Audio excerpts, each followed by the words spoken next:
eat that for lunch or what? So you're saying the depth you want for your hole is the depth of that The root? top of this mark is the size of the bag there. Gotcha. If you go more than that, the soil is going to be very soft. When you irrigate, the tree is going to go down. So we want to make sure that we don't dig more than what we need. So we want to throw this out, right? Yes.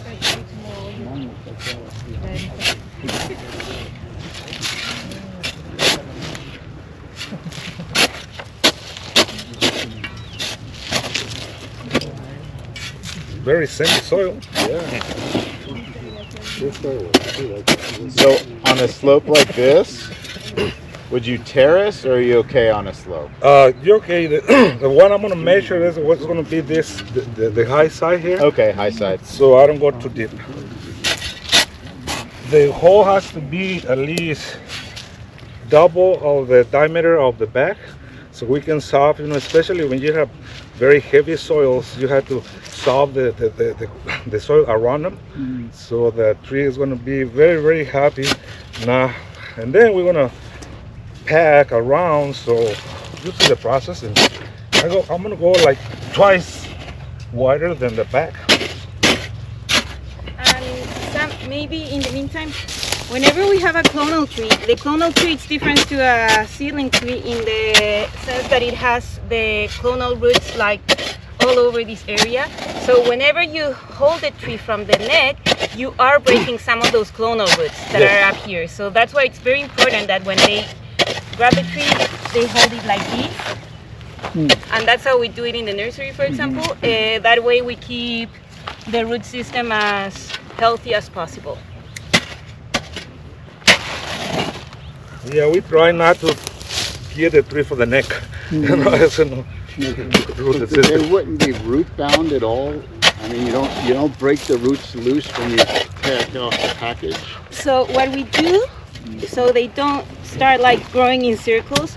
That's why one of the reasons why we use these leaves. Another reason is because it's also easier to leach and not kill the tree by drowning it.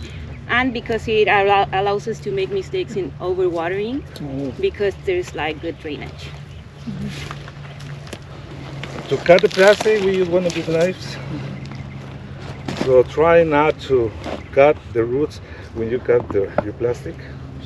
We just do this and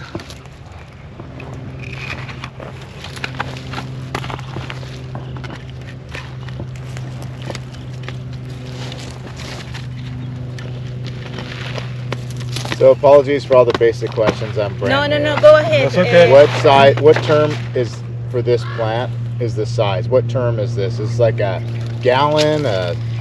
Age? How do you refer to this? we So call them the- 3 gallons. Yeah, 3 gallons. Yes, Okay, we thank call them you. 3 gallons. So you won't break up the roots on the side of that. You'll put it in a hole just like that? Just like that. We don't think so. So I hope I made the hole just right. No, we don't break them. So We don't break them. We don't alter anything in the root system. We just plant them like that. right. Water right away? Definitely, you have to water right away. And what I recommend is water the ground like day before, so the tree don't have to be on the dry soil when you plant it. And even that's so hard to in some places. So you water the day before, and then you right after you plant it, you have to water them again. So keep the stress out of the tree. That's the main thing. A lot of people like putting amendments on the hole. We don't do anything. It works for us not having to put anything. So that's the way we do it. We also try to plant a little bit higher than the soil surface because when you start irrigating, it usually compacts a little bit, so it goes down. It's very, very, very important that the surface of the substrate of the nursery substrate, it's at the same level at the end after the irrigation. It ends up at the same level as the soil in your farm. The ground, yes. Because we've seen in many areas that they planted, for example, too shallow, and you can see all the clonal roots exposed. And of course, that's terrible for the tree, that it's gonna die. And we've also seen that when it's buried too deep, it can also, you're putting the stem under the water, under the soil, so it's dark conditions, humidity with the irrigation, so that also facilitates the growth of fungal diseases like Phytophthora citricola on the stem of the avocado. Yes. So I make the hole, like twice bigger than the size of the bag, so I have enough space to pack around very carefully, not hurting the roots at all. Sam, at what because we also use big stakes to hold the trees in the right position at the beginning. When do you put the stake? Right away. So we just plant, and whitewash the tree just in case to prevent any sunburn. We whitewash them. We stake them next day, especially when it's windy areas or before the root start going out. So when you put a stake, it's better just plant it and put the stake better than come later, and then you want to put break some roots. You wait a couple weeks to do the stake, roots is going to start going out. So it's very dangerous to stack after 2 or 3 weeks. And the stake cannot be, of course, on top of the substrate of the nursery, because then you will be harming some roots. We are big fans of planting on berms. We think the drainage is better, especially with the high rains that we've been getting. And it makes the soil more uniform. So that's why we're always recommending people that plant on berms. It's gonna be an insurance, it's expensive, but it will pay off. Can you describe planting on berm a little bit more? It's the same concept, because our berms, you have to make them at least how many feet wide, Sam? The size of the canopy? Yes, depends on your soil. You have a very clay soil. We recommend it to go at least 3 feet high by 3 wide, at least. It's a big berm. If you have, especially in places when we just remove all trees and start all over, it's better, so we can have a good range and the tree never going to be over water or Phytophthora problems.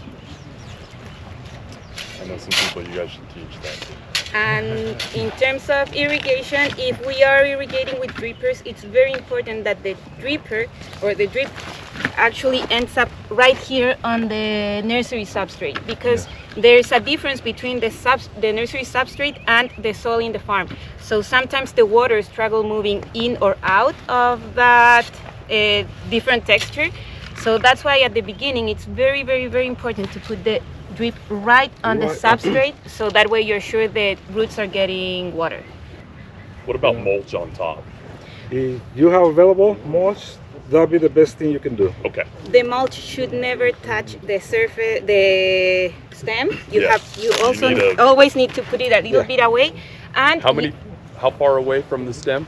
I would say 6 inches, 4 inches. 6 inches to 8 inches from the trunk. And it's scary sometimes when you put mulch, because a lot of people tend to overwater. Yeah. So you have to be very, very, very, very careful. Yep.